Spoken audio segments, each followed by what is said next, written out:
hopefully somebody from Daybreak is going to watch this video. Earlier today, I watched a video by JT Gaming who talks about ways to make TLPs better.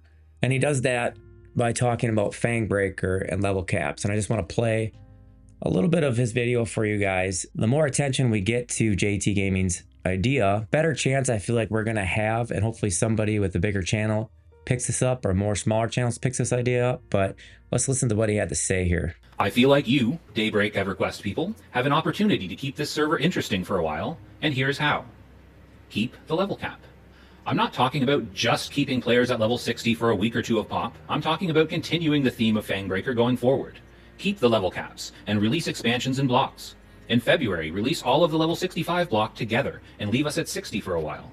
Allow us the pleasure and the pain of throwing ourselves against the challenge of bosses of Pop and Gates of Discord without level 65 and all the benefits that come with it. Let us test ourselves against a challenge and progress through that block like we did with Kunark, Velius, and Lucklin. Then, once the cream of the Everquest community has risen to the top and proved their worth, give us some time at 65 to punish the raids for a bit, and then release the block of level 70 expansions with a level cap of 65. All right, so the idea is level capping, and this is something interesting that happened on Fangbreaker, and I think this is a really good idea. If you haven't watched his video, the full video, I'll put a link below. They released Fangbreaker level 50 cap, but you're in Lucklin, so you can like run wild and try whatever you want. And I think they went to 51 and 55. And then eventually they'll go to 60, which was the in-era level cap for Lucklin. He's saying that, you know, at level 50, it was like damn near impossible, absolutely hard. You know, 51, extreme challenge. 55 got a little bit easier, but still a really big challenge for them. And that added a unique aspect to the game where it made it challenging and fun, because as you know, most of us, this game has been out for 25 years. We all know how to Classic. We all know how to Kunark, Velius, Lucklin. We know all those raid bosses. So really just us veteran players racing through the expansion. But what if it was different because things were harder? When I think of his video, I think of Gates Discord when it released on the live servers back in 2004, how it was tuned for level 70, but we only had level 65.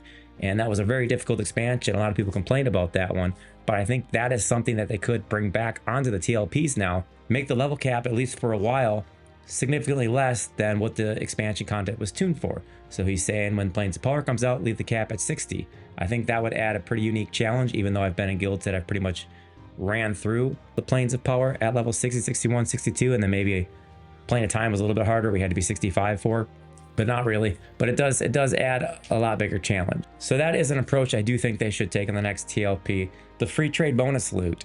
I mean, you have to have it. It's been part of Mischief, Teak, it's Firo and Vi, or V, however you pronounce it. It's the most popular server on live. Free trade, bonus loot, or free trade is absolutely essential on TLPs, on servers to keep people interested in playing. And like I said before, it allows you to take time off. So if you get behind, you can get back in and, you know, people can trade you loot, or you can buy stuff off of the bazaar for a price. Now, with free trade comes inflation and then the Krono traders. And so we have to address the Krono trade. We cannot get around this. There's a few things that we can do. One idea is to lock Krono trades for the first like 30, 45 days of server launch, or it could be each expansion. They could add a transaction tax to Krono resellers in the bazaar, 10, 20% or more. You know, they could actually detect clusters of accounts trading Krono in high volume. Other thing that happens on these free trade servers is the AFK power leveling. The bot armies aren't like a magical thing that happen. Like, they exist because there's demand to buy a level 60. They would have to put some stuff in for this, you know, aggressive AFK detection, like tracking repeated identical combat actions, which will get you some of the macro questions and stuff like that. One thing I found interesting is diminished returns on grouped experience. So you know how you can put like a level 39 with a 60, 40 with a 60, I think it works at 39. There's still a penalty when you group a bunch of 40s with a 60. What if after a certain period of time, they got like almost no experience? Another thing they could do is any item that you pick up becomes account bound for a certain amount of time. So if you're on a raid, farm some stuff up, maybe it's got a 24-hour lockout before you can trade it. Maybe that's $40. Maybe that's a week. You're allowed to sell the item, but only after a certain time. The other thing you have to do to combat inflation is they have to find a way to make platinum leave the economy. So, you know, that could be vendor augments that have like steep prices, but scale up. There's got to be some way to drain money back out of the economy. And of course, like the big thing that private servers, emulation servers have that the live servers or TLPs don't is like GM presence. GMs in the game monitoring activities. So there could be like weekly justice reports that could list the amount of suspended or banned accounts. If you have to constantly fear like a GM popping in and checking in on you, but there's been servers where people literally will run AFK bot groups for like a week straight, farming for 24 hours a day through the whole week. Like, how is that not suspicious activity? You need to make it really hard and challenging for these AFK power levels and bot farmers and macro questers. You need to make it really difficult for them. So that's the bit on Krono. The next thing I think people are really going to want that make the Everquest great again, the Everquest TLPs great again, is relaxed true box. You can start off with 1 box per PC, but honestly, you might as well just start off allowing relaxed right away, where you can have 2 per PC or something like that, and then relax it more later.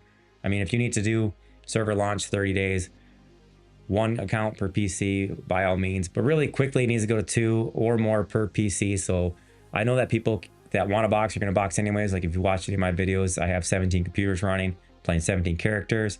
That's not really that fun as it may seem. And the reason I'm doing it is to get stuff done in the game, and it's kind of a challenge. You know, that's not like a typical Everquest player wants to be challenged in that way with equipment and like coordination and getting all that stuff together to multi-box.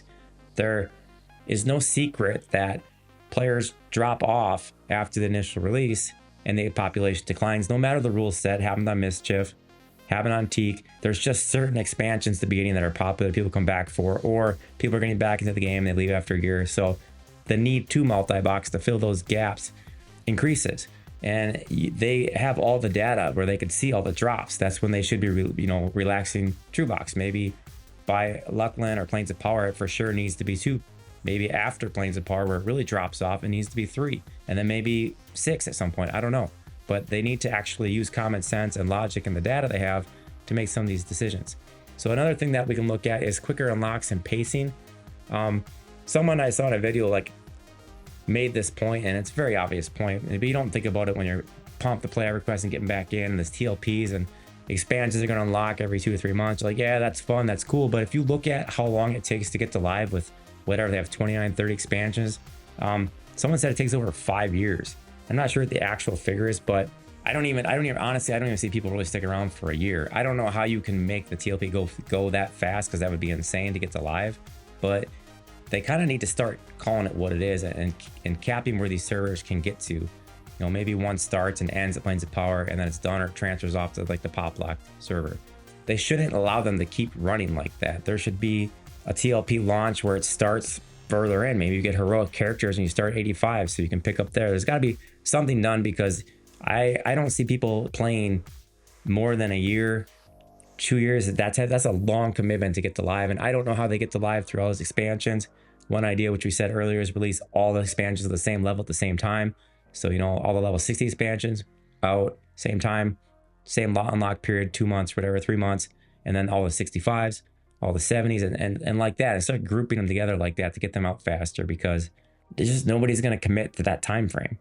Another thing that could make TLPs better is to reduce keying and flagging requirements. I know in the Planes of Power, especially back in the day, it was 5 out of 6 had to have a key, but they could take that further. Like, think of Vishan's Peak, VT. They could really get rid of a lot of that stuff, or make it a lot easier, or just remove them altogether, honestly. Like, there's not a whole reason to go back through and farm those keys or need to get them. I mean, just let people experience the content at this point. They're only going to be in it for 2 to 3 months. Another thing that comes from Oakwind is the account-wide experience perks. I think on Oakwind, like, your first character on the account had normal experience, but then every character that was maxed level after, it would grant your seconds or your alts higher experience. So I don't know if it was like 10% or something like that, but hypothetically, if that's what it was, you max a character out, then your next character gets 10% experience bonus. I think something like that would keep people engaged too a little bit longer. I think that was a good idea that they did on Oakwind. And the last thing I want to bring up, and this came up in a comment I made in another video thinking about skills in AA.